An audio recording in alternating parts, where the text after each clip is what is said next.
नमस्कार. Health tips Marathi YouTube चॅनलवर आपलं स्वागत आहे. मित्रांनो, जर आपल्याला सतत जांभई येत असेल तर त्याकडे दुर्लक्ष करू नका. कारण की ही जांभई येण्याचे कारणं कमीत कमी 6 कारणं असे असू शकतात की जे आपल्याला त्याचे गंभीर परिणाम भोगू शकतात. त्याविषयी आपण आज माहिती घेणार आहोत. त्यासाठी हा व्हिडिओ पूर्ण पहा. व्हिडिओ आवडल्यास व्हिडिओ लाईक करा, शेअर करा आणि माझे health tips Marathi YouTube channel subscribe करा.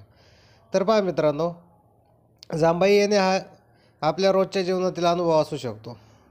परंतु वारंवार जर जांभई येत असेल तर त्यामागे काही कारणे असू शकतात आणि याकडे दुर्लक्ष न करता आपण वेळीच सावध होणं गरजेचं असतं. सर्वसामान्यपणे अपुरी झोप, थकवा, कंटाळा आदी कारणामुळे जांभई येऊ शकते असे म्हटले जाते. परंतु वारंवार जर जांभई येत असेल तर त्यामागे कोणते कारण किंवा कोणते धोके आहेत हे आपण आज जाणून घेणार आहोत. तर पहा, पहिलं कारण जर असू शकतं जर आपल्याला थायरॉईड सतत जर जांभई येत असेल तर हायपोथायरॉईडचे संकेत असू शकतात. आपल्या थायरॉईडचे हार्मोन जर कमी झाले तर जांभई येण्याचं शक्यता जास्त प्रमाणात असते किंवा जास्त जांभई येतात. त्याच्यानंतर दुसरं संकेत म्हणजे ब्रेन ट्यूमरचे. जर ब्रेन स्टेजच्या जखमा झाल्या असतील तर जांभई जास्त प्रमाणात येते. तसेच ब्रेनचे पिट्युटरी ग्लँड जर दबली असेल तरीही जांभई जास्त प्रमाणात येतात. हे एक कारण असू शकतं जांभई याचं, याचे आपण उपाय करणं गरजेचं आहे. त्याच्यानंतर BP आणि हृदयाचे ठोके.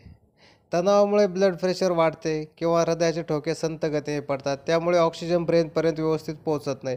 अशावेळी जांभईमार्फत आपण शरीरात ऑक्सिजन जास्त पोहोचतं किंवा जांभईमुळं आपण शरीरात ऑक्सिजन घेण्याचा जास्त प्रयत्न करतो. ते एक कारण असू शकतं. त्याच्यानंतर ग्लुकोजची पातळी. सतत जर जांभई येत असेल तर डायबिटीजमध्ये हायपोग्लायसेमियाची सुरुवात आहे असे संकेत समजायला काही हरकत नाही. हायपोग्लायसेमियामध्ये जांभई जास्त प्रमाणात येते. त्याच्यानंतर लिव्हरचा प्रॉब्लेम. जर लिव्हरवर वाईट परिणाम झाला असल्यास शरीरात फार लवकर थकते आणि परिणामी जांभई देखील येते. सतत जर जांभई येत असेल तर डॉक्टरचा सल्ला नक्की घ्या. लिव्हरचे टेस्ट चेक करून बघायला हरकत नाही. त्याच्यानंतर 6वा मुख्य संकेत म्हणजे जर हृदयरोग. हृदयाच्या संबंधित काही आजार असतील किंवा फुफ्फुसासंबंधित जर काही आजार असतील तर यानेही सतत जांभई येऊ शकते. हे एक जांभई येण्याचं मुख्य कारण असू शकतं. त्याच्यामुळे याकडेही लक्ष देणं गरजेचं आहे.